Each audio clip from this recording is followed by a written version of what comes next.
কি সমগ্র জগৎ আলোকিত করা সম্ভব?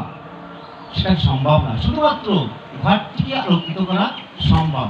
তাহলে সমগ্র জগৎকে, পৃথিবীকে যদি আলোকিত করতে হয়, তাহলে কিসের প্রয়োজন? সূর্যের আলো প্রয়োজন।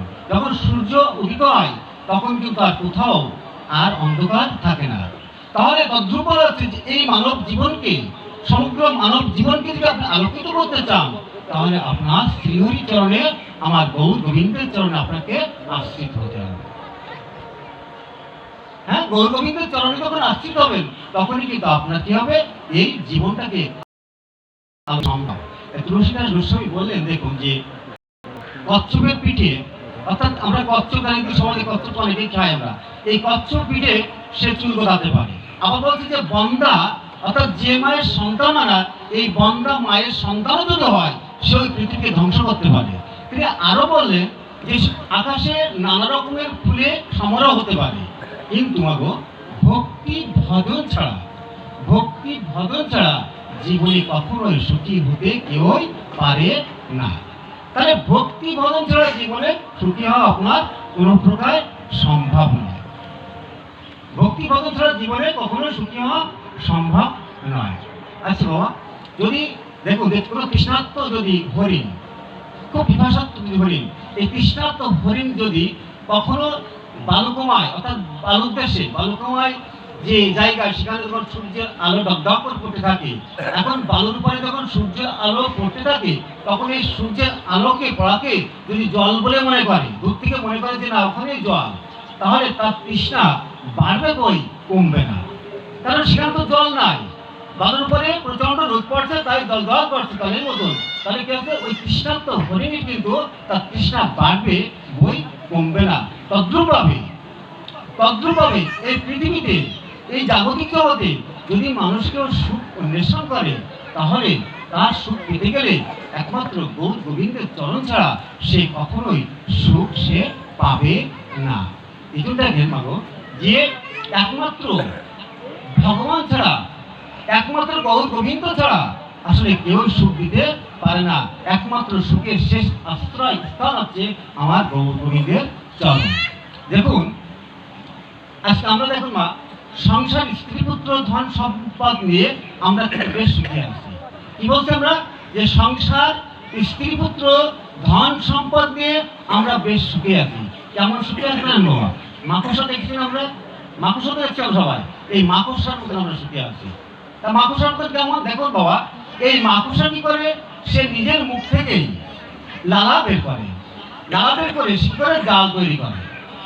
হ্যাঁ, নিজের মুখ থেকে লালা বের করে সে জাল নির্মাণ করে।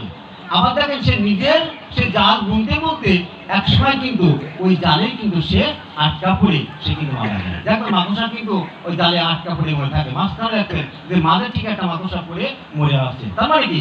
নিজে সে জাল বুনছিল, তার জন্য এই স্ত্রী সন্তান এর সুখের জন্য, আর সে কি করে জাল বুনছিল নিজের লালা বের করে করে। আর জাল বুনতে বলতে একসময় ওই মাকড়সায় কিন্তু ওই জালে আটকা পড়ে সে কিন্তু মারা যায়। আর যাদের সুখের জন্য, সে এই জাল তৈরি করলো, নির্মাণ করলো, একসময় দেখা যায় ওই তারাই কিন্তু ওই মাকড়সাকে চুষে চুষে খেয়ে ফেলায়। একসময় দেখা যায় ওই মাকড়সা কি আছে? একটা শুকিয়ে হাড় হয়ে আসছে।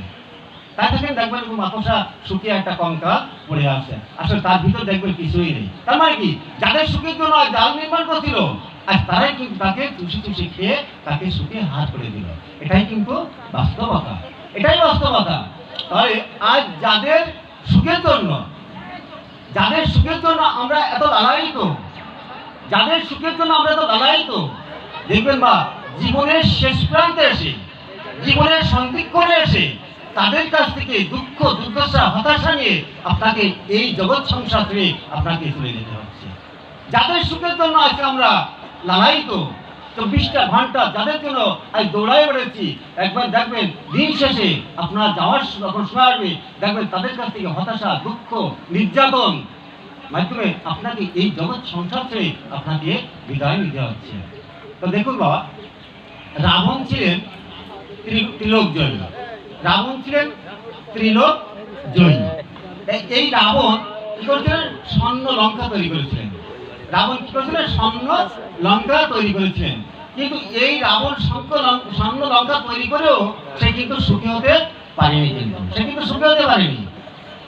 দেখুন, এই রাবণ অহংকারে মত্ত হয়ে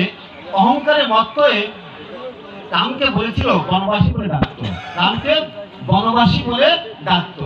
ওই যে 14 বছর বনবাসী ছিল, তা বনবাসী বলে ডাকতো অহংকারে। কিন্তু দেখুন বাবা, এই রামচন্দ্র কিন্তু সীতাকে নিয়ে কিন্তু বনবাসী কিন্তু সুখেই থেকেছে। কিন্তু রাবণের বংশ কিন্তু ধ্বংস হয়ে গেছে। কারণটা কি? কারণ রাম কখনো ভগবানের চরণে শরণ নেয়নি, গৌর গোবিন্দের চরণে সে কখনো আশ্রয় নেয়নি, তাই তার বংশটা কিন্তু ধ্বংস হয়ে গেছে। আসলে দেখুন, যে জাগতিক সুখ, আজকে যে জাগতিক সুখ, আমরা এই জাগতিক সুখটা চাচ্ছি, আমরা বেশি বেশি চাই, কিন্তু জাগতিক সুখ এটা ভৌতিক জগতের সুখ, এটা হলো ক্ষণস্থায়ী। এই ভৌতিক জগতের সুখটা হচ্ছে ক্ষণস্থায়ী। মাত্র 1 মিনিটের ভূমিকম্পে একটা সভ্যত জাতিকে ধ্বংস করে দিতে পারে। মাত্র 1 মিনিটের ভূমিকম্পে একটা সভ্যতাকে সে বিনষ্ট করে দিতে পারে কি পারে না? আমরা কিছুদিন আগে দেখলাম যে মাত্র 2 সেকেন্ড, 2টা বার, একটা এই আমি দাঁড়িয়েছিলাম, আমাকে জম করে দিলে এভাবে চলে গেল। তাহলে মাত্র 2 সেকেন্ডের ব্যাপার যদি 1 মিনিট হতো, তাহলে এই প্রলণ্ড করে দিত, একদম মহামারী প্রলণ্ড করে দিত। তাহলে এই জন্য পৃথিবীর ভৌতিক উন্নতি, আমরা এত গাড়ি বাড়ি পিছনে ছুটছি, কিন্তু আসলে বাস্তব কি চিন্তা করে দেখেছি যে একমাত্র 1 মিনিট ভূমিকম্পে একটা সভ্যতা, একটা জাতি ধ্বংস হয়ে যেতে পারে। তাহলে একমাত্র গৌর গোবিন্দের ছাড়া এই জগৎ সংসারে মা কেউ সুখ দিতে পারে না। একমাত্র গৌর গোবিন্দই আমার শেষ আশ্রয়। এই জন্য বলতে যে এই সংসারটা কি মা? এই সংসারটা হচ্ছে একটা কুরুক্ষেত্র। তাই আমার গোবিন্দ চরণ ভজনই আছে, গোবিন্দের চরণে আশ্রয় আছে আমার শেষ আশ্রয়। দেখুন, মা সীতাকে রাবণ হরণ করেছিলেন। এই সীতা শব্দের অর্থ হচ্ছে শান্তি বলা হয়েছে। সীতা শব্দের অর্থ কি? শান্তি। আর রাবণ সীতাকে হরণ করেছিলেন, রাবণকে সীতাকে হরণ করেছিলেন, হরণ করে কোথায় রেখেছিলেন? অশোক বনে রেখেছিলেন। এই অশোক বনে রেখেছিলেন। অশোক কথার অর্থ আছে যেখানে শোক নাই, দুঃখ নাই, তাপ নাই, শুধুই সুখ আর আনন্দ। তবে কেন সীতামা সেখানে পাচ্ছেন? সীতা শব্দের অর্থ শান্তি। আর অশোক যেখানে শোক নেই, তাপ নেই, দুঃখ নেই, যেখানে শুধু আনন্দ, তবে কেন সীতামা আজকে অশোক বনে বসে কাঁদছে? কারণটা কি? এত সুখের জায়গায় থেকেও সে কেন কাঁদছে? দেখুন বাবা, হনুমান যখন সীতাকে উদ্ধার করবার জন্য যখন অশোক বনে গিয়েছিলেন বাবা, অশোক বনে যাওয়ার পরে সীতামা হনুমানকে কাছে